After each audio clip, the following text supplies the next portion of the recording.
Hi guys, and welcome to your weekly horoscope. This one is for Monday the 9th of October going through until Sunday the 15th of October 2023. Thanks for joining me. It's a pleasure to be with you today. This is a really big week. We have an eclipse happening on Saturday. It's an annular solar eclipse, also a new moon in Libra. So it's pretty much going to block out the sun entirely. So it's what we think of when we think eclipse. It's going to block out the sun. And you'll be able to see that in the Americas. Central America is the best, North America to a certain extent. So if you're in Albuquerque, New Mexico, you'll see it. Going up to Eugene, Oregon, Costa Rica, Nicaragua, those are the best places to see this. I'll go into more details and I'll make a separate video on the eclipse. But these are things where the natural kind of rhythm is interrupted, like in this case, a new moon in Libra, and the energy kind of lingers for a lot longer than it usually would. It's not completed because of the eclipse, so it does influence us. So I'll have a look at that. Going through each day of the week, the beginning of the week looks super productive, but then later on, middle of the week to the end of the week, you may notice that your relationships become more volatile and that there's a lot more friction, both good and bad. But it's really a build up to this eclipse, because the eclipse in itself is going to offer you the opportunity to make some big life decisions around your relationships. So you'll be delving into that realm of things before the eclipse happens on Saturday. So there may be some relationship stuff that is uncomfortable, or that sheds a new light on things, or that really makes you question your relationships. Okay, so on Monday the 9th of October, we have the moon in Leo. The moon is the way you feel. Leo is a sign that's very much associated with summer, because astrology is based on the traditional kind of northern hemisphere season way of looking at things. So Leo is about leadership. It's about doing things which are inspiring and fulfilling. It's a fire element. So it's very much about getting involved with things that then lead to you being in the spotlight or in a position of power or authority, and doing something that feels, yes, I've done it. You know, like I'm proving something to myself. It squares Uranus and Taurus, so you'll want to make things happen. You're optimistic, you're enthusiastic, you know you can affect change. It trines Chiron and Aries, so you're really kind of in a powerful spot here where you understand what it is you want. The world looks like your playground, and you have all this energy and drive and heat and desire to make things change and to get things to happen in a way that you want them to happen. So you're fully motivated on Monday. The moon also sextiles the sun in Libra, so now relationships come in. The sun is really your conscious identity. It's what you're striving towards, and it's what is very fulfilling and kind of strengthening and empowering. Libra is about considering the other person's point of view. It's about the community, and it's about how do my affections, yes, but how do my actions influence the outcome here? So Libra is very much concerned about the greater good, and it's creative and it's diplomatic, and it's able to see things in an objective way rather than just one person's opinion. It looks at a 3, a 5, and then makes a genuine objective decision. And the thing about Libra, though, even though it's concerned with the community, when it finds that something is unacceptable or ill-fitting, it can be really harsh and can make a decision and say, okay, well, that's not suitable enough. This comes to an end. So the way I think of Libra is, yes, it is beautiful and tactful and all these things, but it can also be very decisive. Libra is often associated with indecision, and I feel it's because Libra just does so much research. It doesn't just focus on one thing and then decide. It really takes its time to get all the information and then to make a good decision. So I think it's the difference between taking, time to really understand something and then coming to a conclusion, rather than in the moment making a decision based on one thing. So with the sun in Libra here sextiling this Leo moon, you're able to enjoy your relationships, but also you get this added lens kind of come in that allows you to see your relationships for what they really are. Is this a genuine relationship where we care about each other? Is this something where we both benefit? It's kind of symbiotic, and is that okay or not? So you really get a clear insights on what certain people, the buy-in to your life, what that is about, if you know what I mean. And it's not about being suspicious and kind of questioning people's motives. It's just the penny drops and your relationships become a lot clearer on Monday. The Leo moon also quincunxes Neptune in Pisces, so I want to pursue my hopes and dreams, and the world is my oyster, anything can happen. Venus in Virgo opposes Saturn in Pisces. That's nice balance, I feel, because Venus in Virgo is very much about I want to be creative in a practical sense and create order before I get started with anything. And Saturn is a foundation, it's solidity, and in Pisces, it's the spiritual realms. So on one hand, yes, I can dream and hope and get creative, but on the other hand, I can then actually translate those visions into something practical, and I know how to take the action steps to allow myself to do that. So I'm a sculptor, and I have a ton of working material, whether it's wood or marble or clay. I've gone to the shop, I've bought that, I've fired up the kiln, and now I'm ready to go. So it's creativity in action. So Monday looks really good. You certainly hit the ground running. So you start the week with lots of pep and energy. You'll want to make progress in a particular area and continue to have major focus at your disposal, because even the last 2 weeks have been very much about your perspective on things, what lens you're looking through, and what you think is good and right, and what you want to stay and what you want to exit. Because of all the Neptune influence on Monday, you may be a little prone to daydreaming, but it's manageable because of the moon in Virgo, and particularly because it allows you to keep your eye on what's practical. So again, it's the dream, but then with the actual know-how to get things done. So if you're an artist or if you're working at anything really, you'll make a lot of progress and you'll be able to implement ideas that you think are good and important. So it really opens things up for you to be super productive and happy with the outcome on Monday. Tuesday, the 10th of October, we have Pluto, the planet of transformation and change, the phoenix rising from the ashes. That goes direct until the middle of next year, kind of spring, summer. So the outer planets, most of them go direct and retrograde and stay in those kind of settings for about 6 months. So if I'm analyzing your natal chart in a personal reading, I'll look at the retrogrades of the personal planets, Mercury, Mars, Venus. The outer planets I look at, but it doesn't say so much about yourself as it says more about the atmosphere and kind of the collective. And with Pluto going direct, the collective now picks up on the fact that it's a wonderful opportunity to make changes and to see them grow over the next 6 months and to put that in a real world setting. So you're focused on changing things out there rather than when Pluto is retrograde, which gives you an opportunity to change things in here. So you're not so interested in this now, you're interested in what am I going to accomplish and what am I going to change. And it's interesting because it really echoes the sentiment of the Leo moon and Uranus and Taurus squaring on Monday, where it's like change is something that I long for. So you're not bored, you're unlikely to sit at home cowering and being afraid. It's really about, I want to go out in the world and I want to make something happen. So you're like the hero of your own story here. Tuesday, the Leo moon also then sextiles Mars in Libra.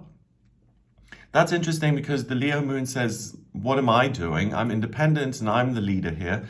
But at the same time, Mars in Libra, I'm now interested in my relationships. You see, they start coming in already here on Tuesday. And I'm asking myself what I can accomplish in those areas. Do I want to be single? Do I want to be in a relationship? And then the moon also quincunxes Pluto and Capricorn. So that same sort of courage in terms of I want to make practical changes happen in my life, in my circumstances. If I'm not totally satisfied in my personal relationships, I also now have the strength to make changes there and to say, well, how am I going to go about making things happen? Am I going to ask friends to set me up? Or am I going to use online dating or whatever it may be? You really, anything that comes up, it's kind of like, okay, this isn't 100%. How do I solve it? You're very matter of fact and you have this amazing can-do practical approach. Venus in Virgo opposes Saturn in Pisces. That's interesting because Venus in Virgo is that creative kind of, how do I get things organized? The opposition of Saturn in Pisces is the bigger picture. So you have the dream, but you're not going to run off and gallop off into something totally nonsensical that's just totally impractical. If you have a dream, if you have a vision, you're immediately going to assess that and say, well, is it actually doable? And if it is doable via Venus in Virgo, then really jump on that opportunity and make it happen, because Tuesday, it's like The pace is so fast that if you have a goal and you take the steps to achieve it, it's very likely that you will accomplish that. The moon then goes into Virgo at 2 minutes past 2 in the afternoon. The Virgo moon opposes Saturn in Pisces. It continues to do that, and it conjuncts Venus in Virgo. So we've got the moon, you're feeling in Virgo. I like things structured and organized. Thank you very much. And the planet of love and beauty and creativity and new beginnings, Venus, also in Virgo. So I am able to operate if I am organized and if I have a good idea of what is happening, what the plan is, what is to come. So if you need to implement some sort of a strategy, if you want to plan anything like a course or what's going to happen over the next few days or weeks or months, and you really just want to get orientated within that, Tuesday is a fabulous time to do that. The Sun in Libra also opposes Chiron in Aries, and now we've got friction coming in earnest for the first time. And it's me or them. Do I pursue what I'm doing, or do I devote myself to helping other people or spend time with other people or even put their needs first? And that's a back and forth that could make you somewhat restless and irritable. So on Tuesday, particularly with Pluto going direct, the pace really picks up. There is the opportunity to make practical changes. Relationships may start to be a little volatile. And especially if you haven't been paying attention to what's going on for another person, you may be told exactly what you've done wrong. If you haven't been there enough, or if you said something that people didn't like, you may be pulled up on that on Tuesday.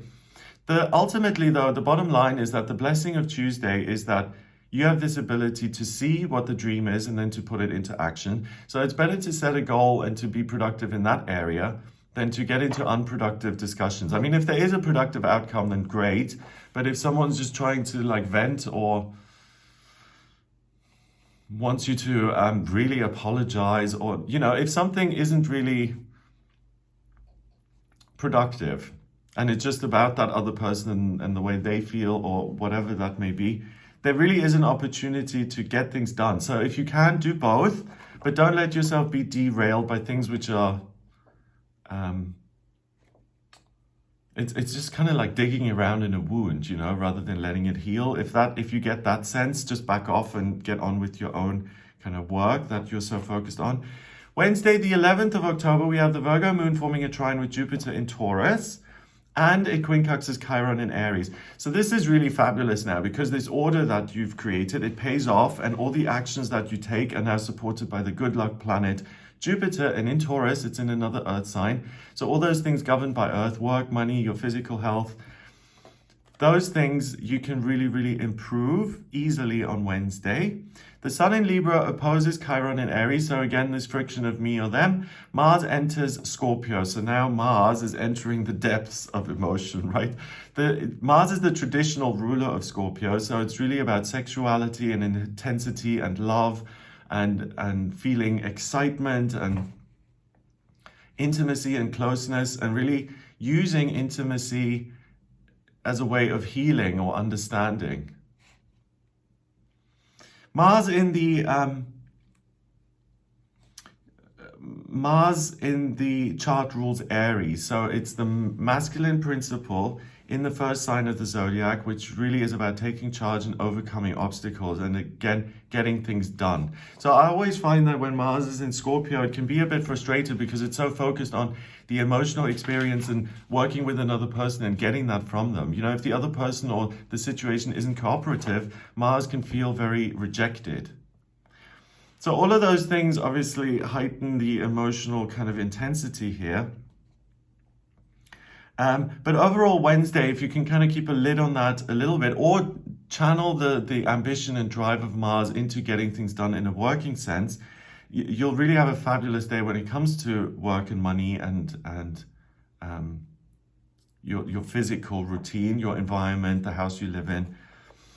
Any decisions are supported by the good luck of Jupiter, and the intensity in your relationships may start to escalate, which can be good and bad. I mean, if you're, in a really acrimonious kind of situations, any intensity is going to want to be avoided. But if you're, in the honeymoon period and the two of you just can't get enough of each other, then that intensity escalating is going to bode well. So just play it by ear and see where you're at.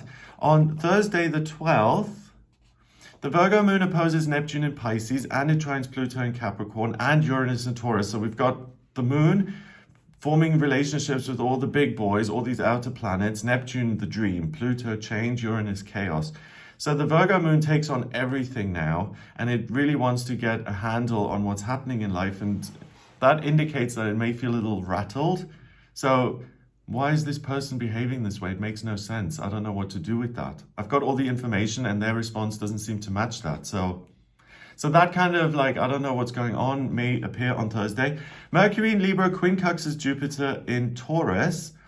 So that's nice, because even if you don't understand everything, which the Virgo moon really wants, perfect understanding and clarity is Virgo's kind of mission.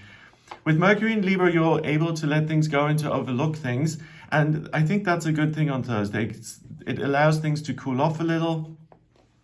You're able to continue all the productivity that you've got in your practical life.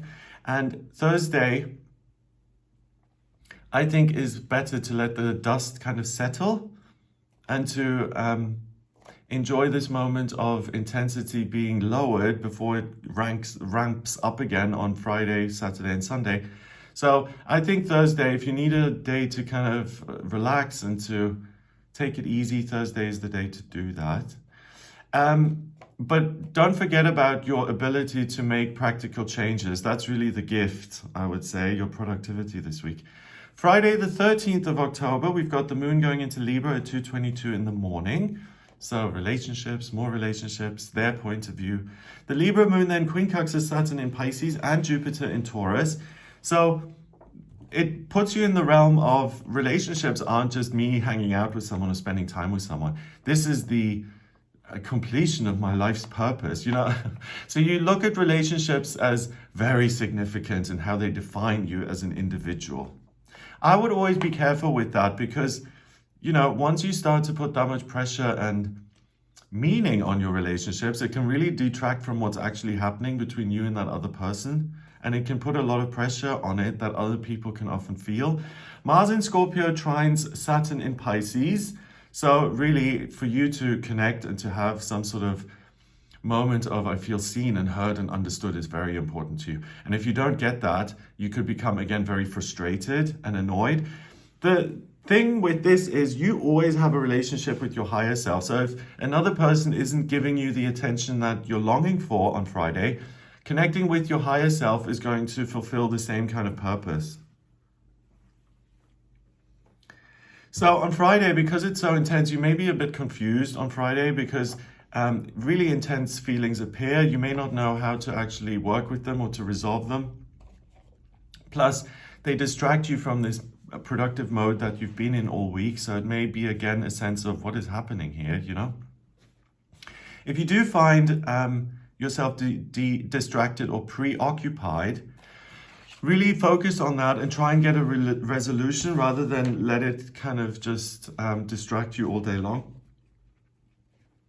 Saturday, the 14th of October, we've got this annular solar eclipse. It is a new moon in Libra. So the new moon is when the sun and the moon conjunct. In this case, it moves in front of the sun, and the sun is going to be mostly blacked out. We'll still see a tiny little ring around it. So a new moon in itself, I'll make a separate video on this to go into more detail, but the new moon is a time of, I'm using my energy and I'm going to plant some seeds of intention here for the next 28 days, and I'm going to see what I'm going to get done, right? So with this eclipse happening, that's interrupted. And really for the next 6 months, you're absorbing a lot of Libra energy. So it's what can I do in my relationships to balance them out and to feel a sense of connection, but also not to connect with just anybody and not just to let anybody into my life. So it's an opportunity to sort out your relationships and to get clear on really who has your back and who wants good things for you and who doesn't. And then the decision, the sword coming down, I'm not going to entertain and give a lot of energy to the people who are just in it for the wrong reasons. The sun in Libra conjuncts the moon in Libra and Mercury in Libra. So Libra, Libra, Libra, it's all about, You know the bump in Libra, the glyph of Libra is like a bridge with a bump in it, right? So this is about looking at the connection, but smoothing out the bumps. That's what you're able to do here. The Libra moon opposes Chiron in Aries. It quincunxes Uranus in Taurus and Neptune in Pisces. So what is it that I'm getting out of this? How do I create some calm and nurture in my relationships? Mercury in Libra opposes Chiron in Aries. So basically, it's an opportunity to get rid of all the troublemakers and to create an environment around you of people who support you. And again, I don't think you're way over the top with this. If someone said the wrong thing, but fundamentally you know that they love you and that they support you, then you can let little things like that go. But if you notice on Friday, Saturday here that someone's intentions really don't resonate, or you get the sense of, what is this all about? That's where you get clarity, and that's where you can do something with. So Saturday is really the climax of this Libra energy that's been building up. The up and down nature of your relationships all week have been there, and it kind of starts to make sense of you on Saturday is they've appeared so much in your life because they're meant to be questioned. You're meant to do a kind of October spring clean in that area. So it's a good opportunity to understand what you really want out of your relationships and what changes need to be made. It may feel difficult, but it's an end to this period of indecision, and what replaces that indecision is a clarity of purpose. So think of the Queen of Swords in the Tarot. Really objective and fair, but also able to pass judgment and to say, this isn't going to work. We need to sever the connection. So it's that understanding. It's like an HR manager, except the love. Yeah, it's an understanding of what relationships function, and then the ability to take really unemotional action around that if it doesn't make sense intellectually. Yeah. Sunday the 15th, the Libra moon squares Pluto in Capricorn, so that decisiveness continues. The moon enters Scorpio at 4 minutes past 1 in the afternoon on Sunday. So you really have a little gap here on the weekend between Friday and Sunday. On Saturday, if a decision hurts your heart, but intellectually it makes sense, this needs to be made, make that decision on Saturday. You'll be less conflicted and less wounded about it. Because when Scorpio or the moon goes into Scorpio on Sunday, it's again all emotions. The Scorpio moon then conjuncts Mars in Scorpio. It trines Saturn in Pisces, and it sextiles Venus in Virgo. So the potential to make a bad decision. I need to connect. I need to feel seen and heard here. So it doesn't matter if the person loves me or not. I just need that experience. So watch out for that. That could end in a problem, most certainly. The Sun in Libra quincunxes Uranus in Taurus. Yeah, Sunday is the least productive day of the week, because if you haven't got what you want as such this whole week, you're really going to let go of those standards and just say, I don't care if it's risky or if this is not, the stars haven't aligned. I just want to feel alive and have an experience. So kind of build that up all week and have a spiritual practice, or look at your relationships, see who you can connect with or not. But if you notice yourself, especially over the weekend, saying, do you know what, to hell with caution, I'm just going to do something that makes me feel something right now. I don't care what the long-term consequences are. That's the red flag to screech on the brakes. Don't go into that. You'll have to go back and undo it if you can. It's problematic. It's just you acting out potentially as a result of frustration. Okay, so as you can see, it's not the most straightforward week. The good news is that you will get a lot done in terms of your work. You also gain a lot of understanding in your relationships if you can kind of resist the temptation to get really frustrated and to throw your toys out of the pram. Yeah. So a little bit of self-control is essential here. So I hope that gives you an idea of what you'll be working with this week. I hope you have a wonderful time. If you would like a personal reading with me, please get in touch via my website. It's gregoryscott.com. On the front page, click on Book Your Reading to order your reading with me. In my personal readings, I use astrology, the tarot, numerology, as well as my intuition. I combine all of those things to answer any questions you may have. So if you're questioning relationships, life purpose, travel, career, health, spiritual development, friendships, anything at all, please do get in touch with me for a personal reading. Have a wonderful time this week, and I'll speak to you soon. All the best.